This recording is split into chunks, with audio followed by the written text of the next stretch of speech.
perfect music for tonight, right? From the Joker Folie Deux score, Hildur Guðnadóttir is back.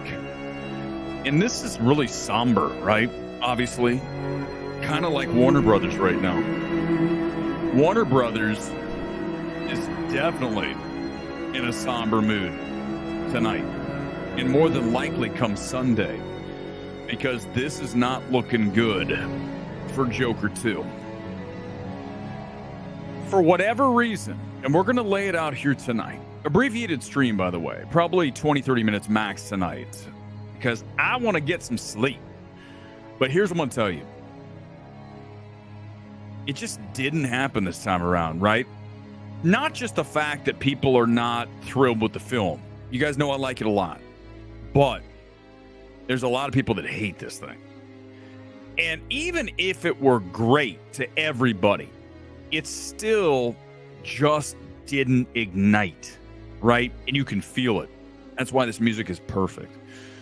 Because we've got to talk about what could be a huge story come Sunday. And the question here tonight is Joker 2 gonna flop? Because we are looking like that will be the case. Now, welcome to MMT, by the way, here on the Box Office Preview Show, Thursday night, live from the City of Angels. But when you look at this film coming in here, expectations were that it would at least get to somewhere north of $700 million worldwide. Remember, the first film, go back and we look at that box office here, pop it up, and we bring it to you live from Los Angeles. This is the total box office for the film. Its initial run back in 2019, $1.78 billion. I mean, guys, right? That is truly mind-blowing for an R-rated film. And you also remember, look here, the budget, $55 million. So you talk about the profitability of this film was just gonzo for WB right down the street here from the MMT studios. So, of course, they wanted to make a sequel, and they wanted to let Todd do what he wanted to do, pretty much like they did the first time. Listen, I'm not going to get into it again, guys, about how Joker is Taxi Driver meets King of Comedy. I'm not. Well, here it is, guys. Are we done? Can we move on? Either way, the fact that they allowed Todd Phillips to make this hard R DC property and turned it into a $1 billion film with multiple Oscar wins, that tells you that they had high expectations this time around as well. And why wouldn't you? This was one of my most anticipated films of the year. You go back to the beginning of 2024. I had Deadpool Wolverine. I really want to see that film. I had this film and not a whole lot more. I mean, there just wasn't a lot on the schedule, on the docket that I was thrilled to see. I mean, even this award season, I'm not that thrilled to see any of the stuff. They're sending me invites, shockingly, to see a lot of these films.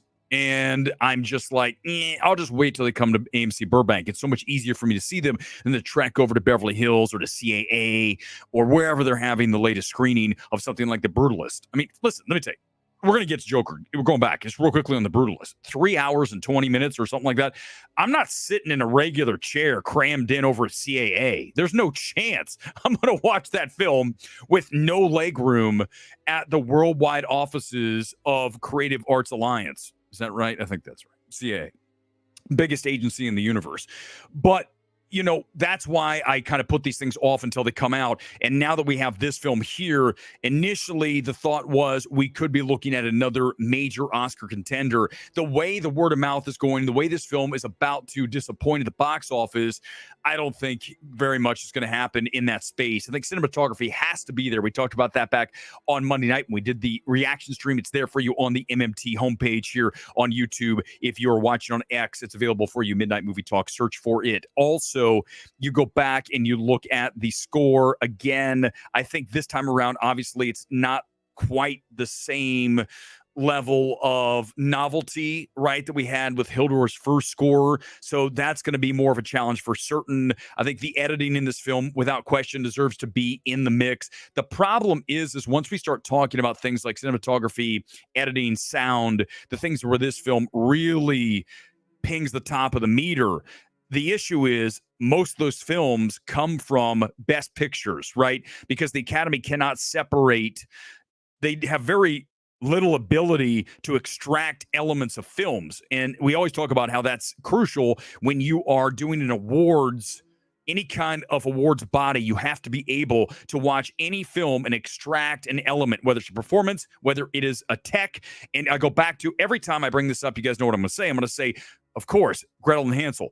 Watch Gretel and Hansel. That is a cinematography play. Not even any doubt in my mind. That's one of the 5 best cinematography films of 2020. Was that 2020? Right before COVID, right?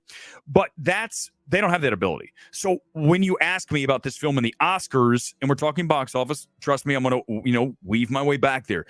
You are going to have an issue getting those nominations if it's not viewed in the best picture category, best director. It's not going to end up in editing. It's not going to happen. So that's where the problem comes in here. Let's look at some live sales here. I'm going to bring up the THR article, and you can see what I'm talking about. Make myself a little smaller, make the article larger. Can Joker, Folie, Deux sing in tune at the box office and overcome worrisome tracking? As this thing was initially scheduled to, we were thinking probably 75 plus million, right?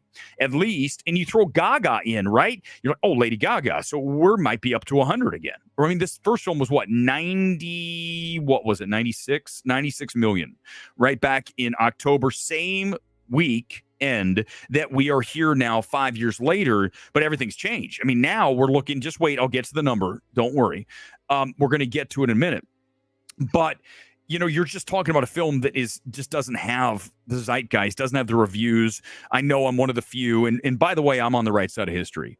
I'm not saying that you're incorrect not to have issues with this film, right? I talk about the compression. The film has to be compressed, especially the courtroom stuff has to be, really pared down. But I think from a technical standpoint, as I mentioned back on Monday night, this film is as strong as any film that you will watch this year. It's cinema. This is cinema. So anybody, listen, I don't want to get too aggressive here tonight. Like I said, I just want to be chill. But I'm just going to tell you that anybody who comes out of Joker, Folie, Deux, and says this is garbage, everything that Todd did is hot trash, these people are illiterate. They're illiterate in cinema. And I don't want those people in my feed. I have to go on Twitter and read these people. They're so fucking dumb. Okay, I just wanted to chill. But they really are fucking stupid. And to exist in a space where people cannot recognize art and appreciate high art, which this film is, and oh, I'm sorry, you don't like the ending. Too fucking bad. Todd can do what he wants. It's a standalone DC movie. And as you guys have probably heard by now, he doesn't want to make any more DC movies. So why do you think you have the ending you got? Guys, you don't always get what you want, but you spoiled ass crybaby. Oh, it isn't the movie I want. I'm all the anti-woke. Oh, they ruined it. Oh, I'm gonna go cry. I can't believe they did Joker like that. Why do you guys watch those fucking idiots? They're just so useless. Literally bunch of whining, uneducated cinema illiterates. And you guys pay attention to that shit. This film is cinema. There's not even any question about it. Okay, none. But as Mark notes here, interest isn't there. I mean, you go back and you look at The Flash, a film that is much better than everyone says. Again, cinema, very well-made film. Okay, you might not like the film, and I agreed on the CGI is not great. But you go to the moments that Machete delivers with Mom and with Flash in the grocery store, the way that it's shot, edited, assembled, it's great. It's so good. You guys, the problem is, I'm just going to say it as I always do. There's a lot of people out there that just don't see the shit. How many times have we talked about in the world today, all the things that are going on? There's so many people that have a blind eye. I go back to the magic eye, right? Remember the books, you stare at the thing and all of a sudden you get the 3D picture and you're like, oh, there it is. Before it was just two-dimensional, was on the page. As soon as you start to like blend your eyes, all of a sudden it's like bang, you can see this thing. That's a skill that not everybody has. I talk about it all the time. Most people, when they watch a movie, are watching at such a low level. They are watching on a McDonald's McRib level, right? I mean, literally like bottom feeding shit. And when you try to engage with someone who frankly is low IQ when it comes to film, it's very difficult to have a conversation because they don't understand, because they don't get art. They can't, they could never go to a modern art museum and go, my God, even though I don't necessarily adore what this is, it's definitely edgy, it's risky, and it is artistic, and it has value in that. I'm not talking about someone who throws paint against a wall out of a paint can.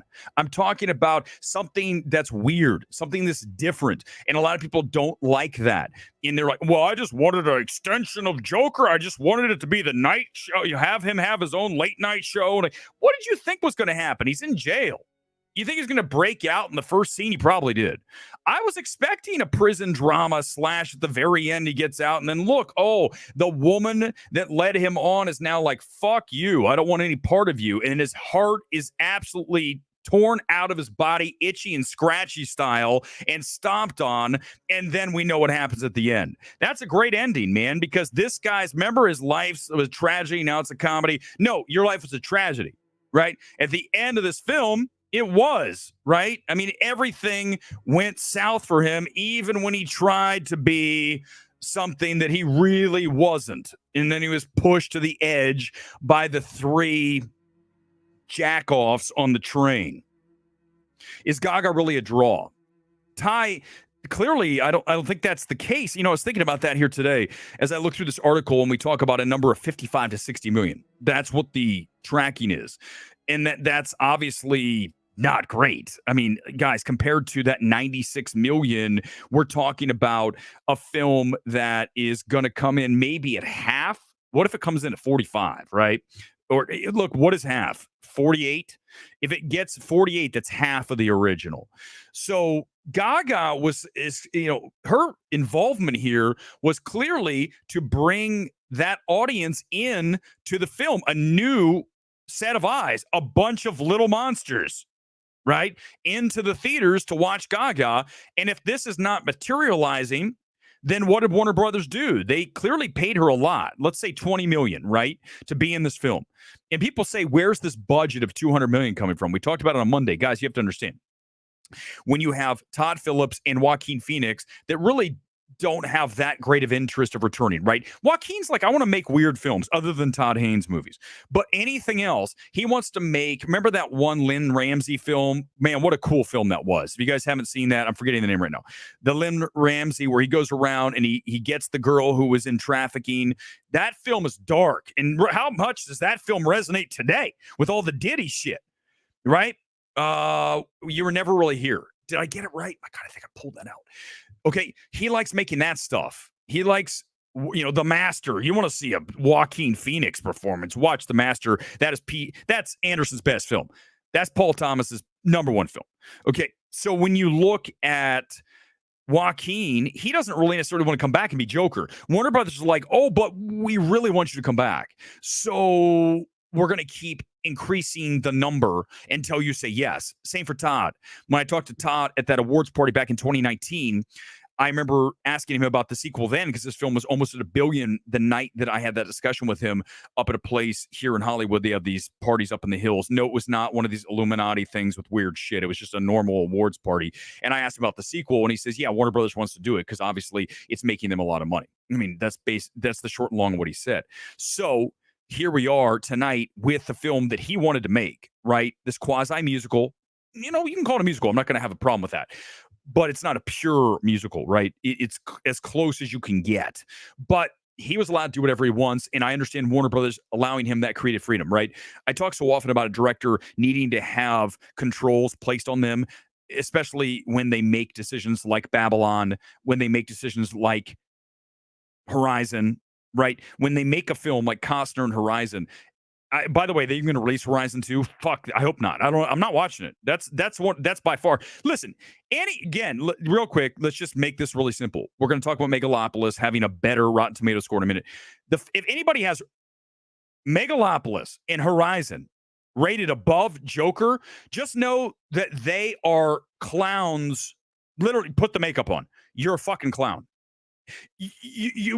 There is no world, universe, I guess galaxies before universe, in which Joker Folie Deux is at any single movie-making, filmmaking element worse than Megalopolis. Not one. And anybody who tells you otherwise, you just don't listen to them ever again about anything. I don't care what it is. Even if it's right in front of you, they're telling you the truth. Nope, I can't trust you ever again. You say Mega fucking Lopolis.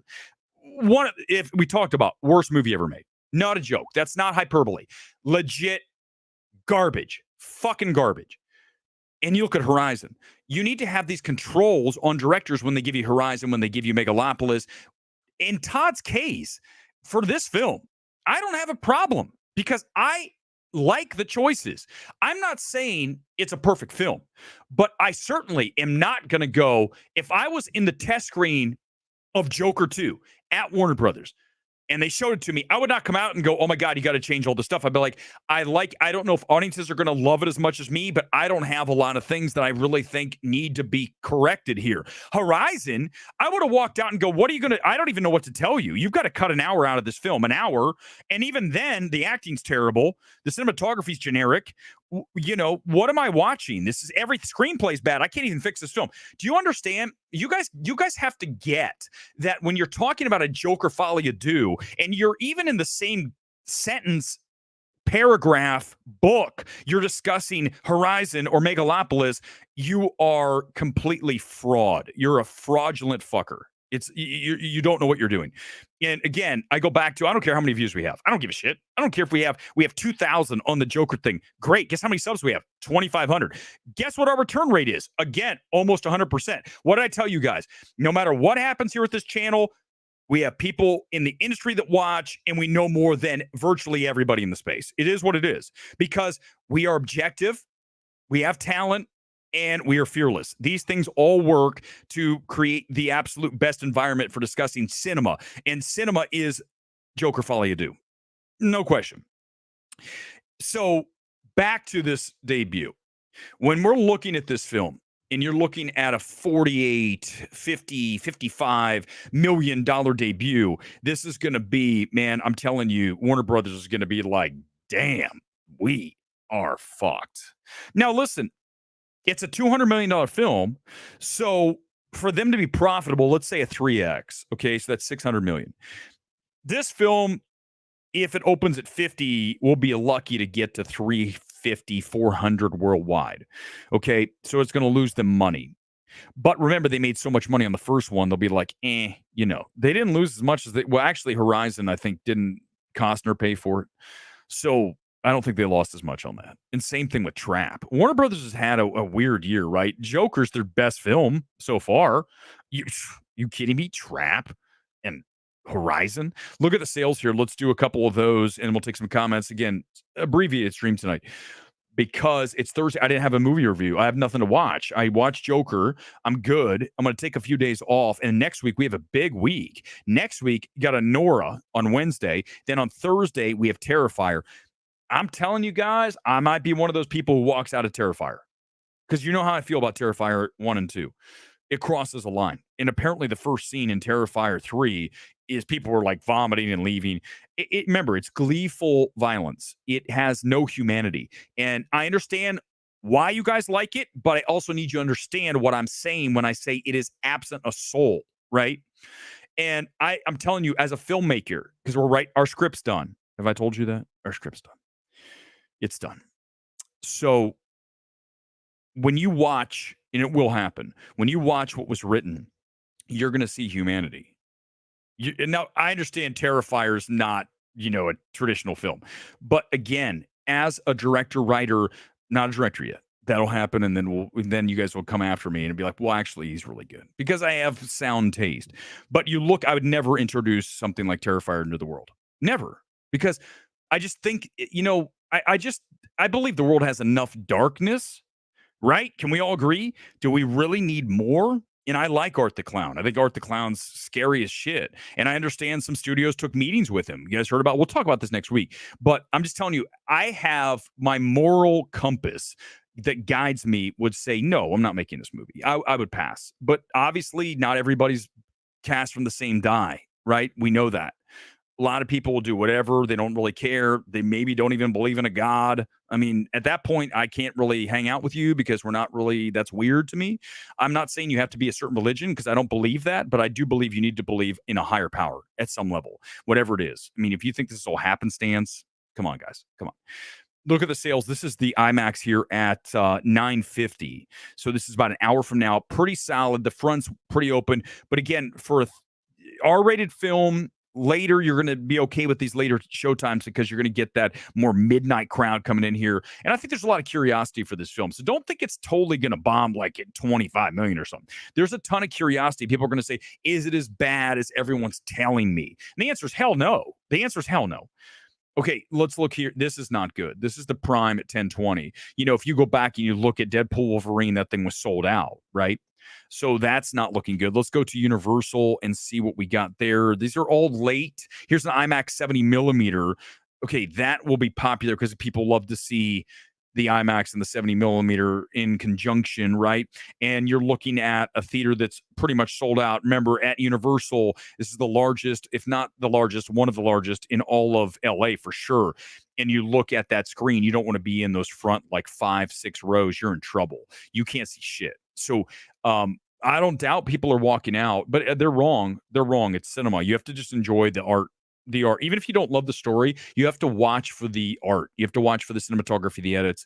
You have to watch for the sound. You have to watch for the assembly, for the direction, right? Go back to what we said about this film, right? Real quickly. Let me just go over for those who missed the reaction stream.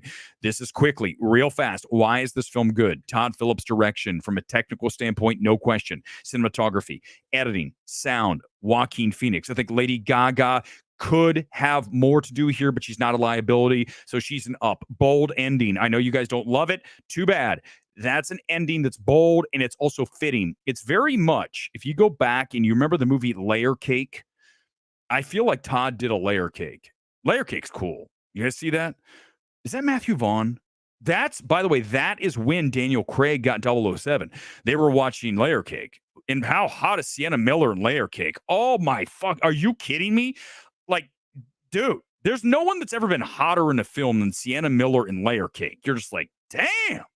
And that's how, and you remember Daniel Craig's like, yep. And I'm like, damn right. He's like, this is a great shoot. Can we keep taking more? Let's just could do different angles of this where she walks around in her lingerie. And I mentioned it needs trimming, right? The film needs trimming. I gave you all this, but I'm telling you, from an artistic standpoint, directorial standpoint, it's a 92%. It's an A-. I'm on the right side of history. You guys are, It's terrible. It's the worst movie ever. I can't believe. I mean, okay. Hold on. I gotta, let's see, talking about, give me a second. I'm looking at, what, Gone Girl, tell me, something's happening? Is there someone I gotta address? Gone Girl's like, there's something happening. We can talk, well, listen, we're gonna talk about Terrifier 3 next week. Not today. Thank you. Red Spice, I appreciate that. But listen, you know what? The funny thing is you guys know every time we do this, it's live, right? And I think that ultimately, no one does it better. Nobody. Not one. I can promise you this. Certainly not Nerdrotic. He can't do this. He can do it with his fucking cast of 100. We do this as one. And I'm not. Gary seems like a nice guy. I sat next to him. I didn't even know who he was when he came to visit Burbank when I was still hanging out with Gore. He was there. He seems like a really nice guy. But I'm just telling you, he will never have me on because he knows that I wouldn't just fall in line with what they're saying. Not that I couldn't hang, because I do the stream all by myself. I did one for 3 hours. I'm good. But the thing is I'm not going to fall in line with what you want me to say. Never will. And people don't know what to do with that. They go, wait, I don't understand. Is he woke or not woke? Well, how about if he's just objective? That's weird. Yeah, next week's gonna be crazy. Let's look at a couple more sales. I can't wait to see Anora and to a lesser extent, Terrifier, no question. But we will have that reaction. If I walk out, then the reaction is going to be violent and super aggressive next week when I go, what did I just watch? I can't sit through this shit because it's 2 hours and like 15 minutes. So I might have one of those. It's a late screening. So there'll be a late screen how it is. But if I walk out after the first scene, It could be on. I could be on at 9 o'clock. So get your alerts for next Thursday. Let's check the Grove at 10:30. A couple more. I'll give you my number. This is the IMAX, and that is what a weird looking. Look at that theater. Why is it like? Why are there missing seats on the left side? Can someone explain that to me? Why is it like kind of like sloped? Like the edge of a building. What's going on there? Are there pillars there? If you're stuck in that row in the back, is that an obstructed view? No, Soup Can. I'm going to see it next week. Gonger, you're still pushing. I just saw that and I pushed it. You're still in. I'm not taking over. I just saw that one. Okay, let's give you my number and then I'll go to some comments and then we're probably gonna roll here tonight. It's a tight stream. Like I said, I don't want to be here all night. I'm just kind of burnt. Here we go. Tonight's kit, by the way, MLS All-Star. Why am I wearing it? It's purple. Why? Joker. See, these things it's all falls perfectly together, right? It's planned. Here we go. 63 million. I'm going to go high on this because I still have faith in audiences being curious and audiences discovering it for themselves and then saying, wait, this isn't as bad as I was told by my anti-woke. Even though is this woke? I don't know. Is it woke? I don't even know. Is it? Well, he's simping for Gaga throughout, and she's manipulating him, so I guess it's woke. Because it's like, it's a female. She's leading him. So that's bad. Is that why they're angry? I don't know. Are they angry because what Todd did to Joker at the end? Too fucking bad, man. It's his movie. He can do whatever he wants. Stop bitching.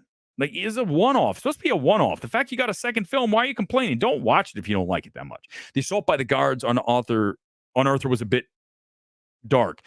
Well, I mean, you got to set the tone that he's in prison and they're making fun of him and he's literally the clown of the penitentiary. And I think, from that standpoint, it works. The film it's one of the best looking films of the year, right? You look at Lawrence Sher, who's the cinematographer, did the first one. I would book him for my next film based on how this film looks. I love the color palette. I love the look of that 80s washed out, right? Everything just kind of depressing.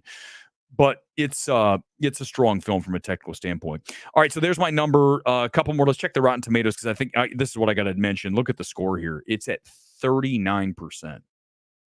This is an atrocity that this is happening. I understand. Listen, before I tweeted this out earlier saying Megalopolis. Okay, I'm going to explain something. I fucking understand how Tomato Meter works. You don't need to explain it to me. I understand how Cinema Score works.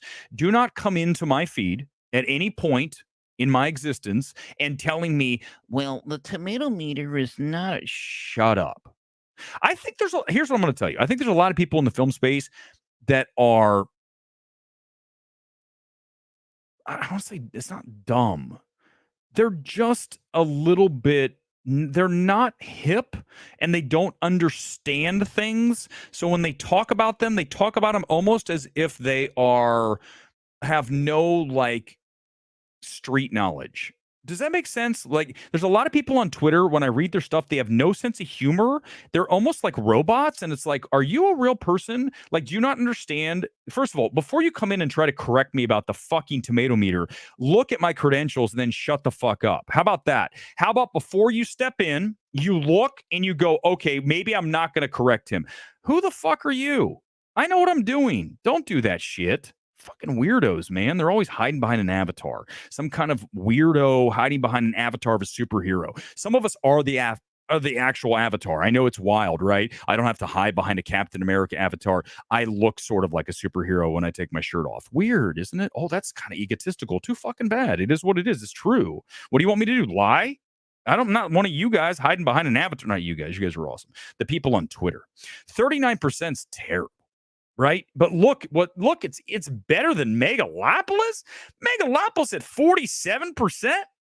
What the hell? Megalopolis has 147 reviews, and Joker has 243 reviews for Megalopolis, 147, and going down for Tomato Meter. Let's look at a couple of these, and we'll see who totally missed and who didn't.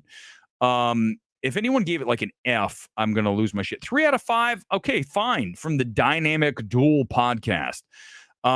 Rachel, who we've actually thought is a pretty good critic, she was puzzled. I don't know why. You just watch the filmmaking to be happy with that. Brilliant in some ways. Kurt Loder, MTV. Formerly. Look, some people get it. 4 out of 5. Something rotten. 3 out of 5. I mean, listen, Menzel's like the only masterpiece. Patrick McDonald of Monroe, Wisconsin, WBGR-FM, 5 out of 5. Thank you. He thought it was bold and audacious. Thank you. Thank you for seeing the right movie. Brian Truitt, USA Today, 2.5 out of 4 is not high enough, but he did give it a fresh. This is a solid film, man. It's way better than the 2 out of 4. I mean, seriously, guys. 2 out of 4 is like Planet of the Apes, right? King of the Planet of the Apes is 2 out of 4. It's not the worst movie ever made, but it's just like, why am I sitting here? Joker, just watch the film. Watch the filmmaking. That's enough. I'm not showing the screen. I think I am, aren't I? That's weird. I can see it in front of me. I don't know. That's weird. I don't know what's going on. Okay, so open comment time. Let's do it. Open comment here, and now you can see me, right? You got me? Yeah, okay. The dudes who use cartoon and superhero avatars on X are basement dwellers with poor cinematic taste. Johnny, thank you for that. It's 100% true. Right. And they always, that's the funny thing. I woke up today and of course, I post some gym pictures, right? And there was some like lunatic who was like writing in all caps going, go outside and like just crazy shit. I'm like, who is this? Why are you so angry? Because the thing is, it's triggering for some people because they don't like to see somebody who actually takes action and has results. And they go, well, I feel worse about myself. Why are you angry at the person who takes results and does things and gets results and is doing things? Why are you angry? Because it makes you feel bad? Then go do something about it. Don't be angry about the person who's doing something. I don't sit here. I was watching, listen, I don't watch Andrew Tate a lot. I know who he is. I follow him on Twitter. I like to see what he's saying. He's definitely aggressive. And I appreciate that about him. I'm not going to lie to you. I definitely appreciate the fact that he tells a lot of these fucking clowns that they're losers. I love that. Okay. Because of course I access that. But here's what I'm going to tell you.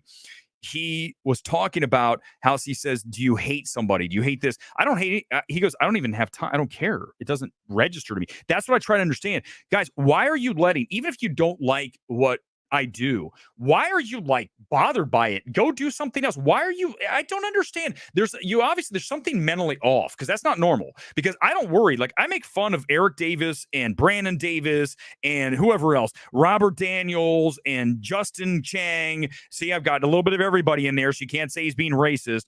And the thing is at the end of the day, I'm not worried about them. Do you think I go to bed at night going, oh, I worry what Robert Daniels thinks? Who gives a fuck? And I would hope he wouldn't either. The point is these people that like, that's what Andrew Tate was talking about. And I go, my God, this guy gets it.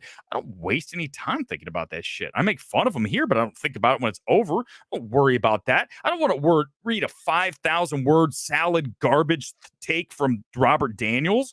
Good Lord, who is he writing for? If you were in a bar and had to listen to Robert Daniels, you'd get up and leave. You'd be like, I'm out of here. I'm not sitting here listening to this guy. He's just one of these guys who likes to bloviate and hear himself talk. He's like a version of Gore, only more learned. Can we get a quick long line about the plot? No, you cannot. No, I'm not going to talk about the script. No, I should have it in front of me. I do have a copy. I don't have the title in front of me. I'm not going to say anything about it. I'm only going to tell you this about the script that's now finished, and we're just about ready to put a couple twists. And I mean, I'm talking about not twists in the actual story, literally just a couple cleanup here and there. The story is LA. It is Hollywood. It is grounded, and it is 100% authentic with this town. And that's the beauty. And I was talking to my writing partner last night. We were talking about it. And I said, the beauty of this is that it is now, like so now, and it becomes more now by the day. And I think that's amazing. I can't wait to see this. It's gonna be made. I told you guys I already had a big fancy Hollywood producer going, is your script done? I'd like to read it. Of course you can, because you're gonna go, damn. It's going to happen. Promise you. So no tease on that. A couple more minutes. We're out of here. Rapid fire comments. Go for it, Gone Girl. I'm ready. Joker 3. No, it's not Joker 3. It has nothing to do with any kind of comic book property. It has no. It's what. Remember, any film that I'm going to be part of, it's got to be grounded, authentic, real characters that exist here in this town. I want to write about people in Los Angeles, in Hollywood, because I know the space. I know these people. I know what it's like. I know the locations. It's okay. Let me just say this. What we have written is a 2024 version of Entourage. Ish. Okay, is that good enough? That's good enough. Good enough. Okay, good enough. And you'll know more as the weeks progress here, because it's gonna. I have a feeling once people start reading this, they're gonna be like, it's gonna fall together. We have it written for someone very specific, and I'm gonna reach out. I can actually reach out to that person, so I'm gonna reach out to that person and make sure they get to read it. And if they like it, I will be very, very surprised if they don't want to make the film. Very surprised. A few more comments here on this Thursday night. I want to mention this, that there'll be no stream on Sunday night. I think Sunday morning for Breaking Box Office, I might be on the road. If I am, I'm going to be live on my phone. So don't be freaked out if I'm not in the MMT studios. No stream on Sunday night, probably back Monday. So if Joker does something insane, I can talk about that Monday night along with whatever happens. And then, of course, next week, Anora Wednesday, and then Terrifier Thursday. So it'll be a busy week next week. Understands everyone's saving their money with Navi's and Avatar 3. Don't do it to me. I'm not watching Avatar 3. You guys know that I'm not watching it. I'm not sitting through that film. There's nothing that James Cameron can offer me in part 3 that I ever would want to see. Nothing, unless he turns it into a Joker 2 and it's a musical. That's the only way that I will. It's a love story that takes place in Equinox. Actually, that's a version of story number 2 that's coming. But no, story number 1 is not that. It's not that. It's not that. But that's funny you say that, because that is actually story number 2. I have 3. It's not a trilogy, but I have 3 very distinct stories about this town, and one's done, and now next is 2, and then 3. They're very distinct, very specific to this town, different people that exist here. Here's what I'm gonna tell you. I haven't seen Anora, but you guys know how much I do love Sean Baker's filmmaking. I would love Sean Baker to direct what we wrote, but he wants to write and direct. But I can tell you this, Sean, I haven't watched Anora, and we've talked about this before. Sean Baker, the director, greater than Sean Baker, the writer. Okay, no question, 0. He has a very, very impressive visual eye and a technical filmmaking standpoint. He's one of the best. But scripts need some work. And Nora, I have a feeling it'll be the same thing. But I am excited to see the film because, again, I love the look of it. Anytime I get the tech and the aesthetic that I'm looking for in film, I'm going to be into it. Go back and look at Asphalt City. Again, not from a screenplay standpoint, maybe not the most rewarding film, but from an overall aesthetic, grounded, grimy, gross ass New York standpoint. Oh my God, I love Asphalt City. Again, look here. Disgusting, grimy Gotham, and here we go with Joker 2. I like any film that feels like I like films that are not about people who are of the higher class, right? I remember when we talked about Chris Platt a few years ago. You have to look for it. He talked about how there weren't enough movies written about blue collar people in the US. And then he got all this shit. First of all, I'll say it here tonight. There aren't enough. I want to watch more Rockies. I want to watch more grounded in real in LA. This town is about dreamers.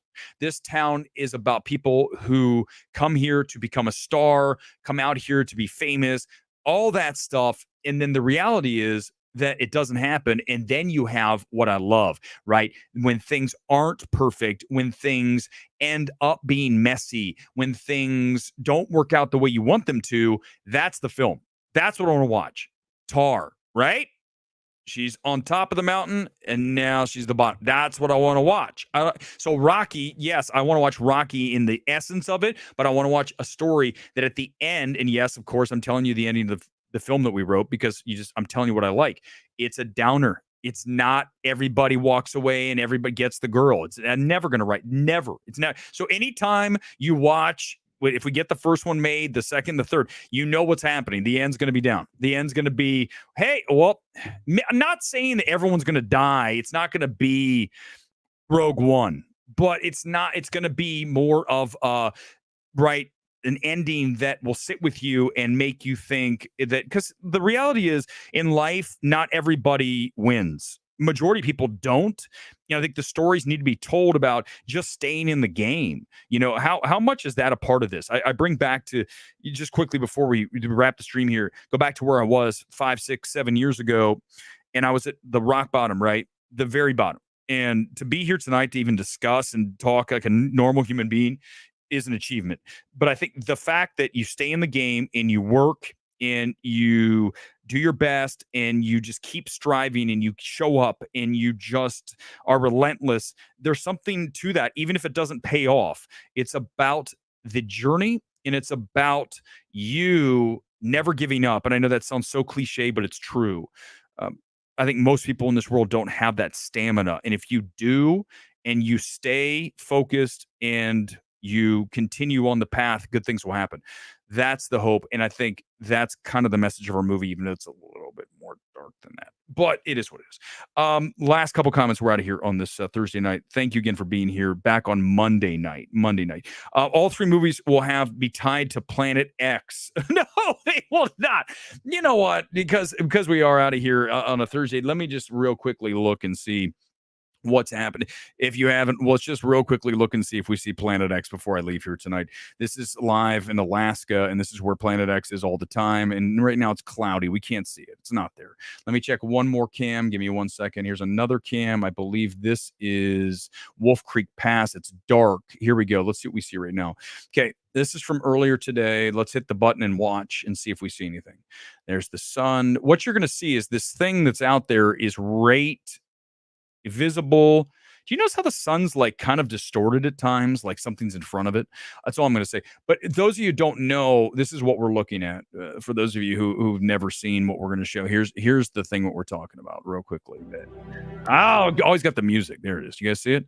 That's the thing that we're looking for. Do you see it? Everybody see it moving? but listen, Volt, as we get ready to wrap here, the reason I show it to you is because I just want someone to tell me that is a lens flare so they can look stupid. It's not a lens flare. What is that? Why is it rotating across the sky? Why can you pick a spot on it and then realize it's a 3D object? I want to mention someone came in the comments the other day when they were looking at this and they said that's a 3D object. Because it's like a bowling ball, right? Look, there's holes and the holes go around with it. It looks like a giant swath across it. Watch it again one more time. So first, stop here. Hold on, let me hit pause. Just quick. I just like to look at it because it's crazy. I mean, the fact that no one's talking about this shit is insane. What is that? Do you see the line across the middle? Tell me you guys see the gigantic line like a belt. There is a belt across this planet. Do you see it? Real quick, anybody? I don't know. Red Spice, I have no idea.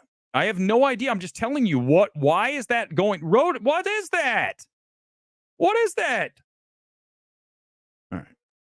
No one can answer. That's the thing. It's a lens flare. Whoa, really? Every day a lens flare looks like that? Well, that makes sense. Why can't people just say, I don't know what that is? That's fucked up. What is that thing? Someone said it's the Death Star. I don't know. Look. That's a planet. Why is there a planet outside of our window? Why are we not being told about this planet? Maybe they know about the planet. Maybe that's why they're not telling us about the planet. I'm just asking the tough questions. All right, guys, that's going to do it live from LA. I don't know what it is. We'll find out. We'll check again. Planet X check coming up on Monday night. We'll be back on Monday talking about Joker 2 performance of the box office and then whatever else happens this weekend. Again, probably live for Breaking Box Office, but it'll be via the phone. Short, just a real quick thoughts on, I might even just upload it. Real quick thoughts on what happened this weekend. I'll not be surprised if this film goes under 60. I hope it gets to at least 65. That's why I have it. We have it at 63. So listen, it's going to be a disappointing weekend for Warner Brothers. We know that. Get out and see the film. Appreciate the art that Todd Phillips has brought to you. Whether you appreciate it or not, it is artistic, and that's what we're looking for from our directors. It's all we want. We don't want any more avatars. We want more Joker, at least big swings. And then if they don't work out, hey, at least it's artistic and there's some value in that. There's no value in Avatar unless you're programming people to accept a world of the metaverse where you leave your old body behind and you go inside of a new avatar. And of course, would appeal to the people that hide behind avatars on Twitter. But for the rest of us, we want to live in the real world. Want to watch Avatar, right? You're just like, yeah, I want to see a grounded, right. I want to watch a grounded human story full of emotion, humanity, and just continuing to stay in the game. That's all you're doing. Live from the City of Angels. Peace out. I'll see you back here Monday night. Until then, be good.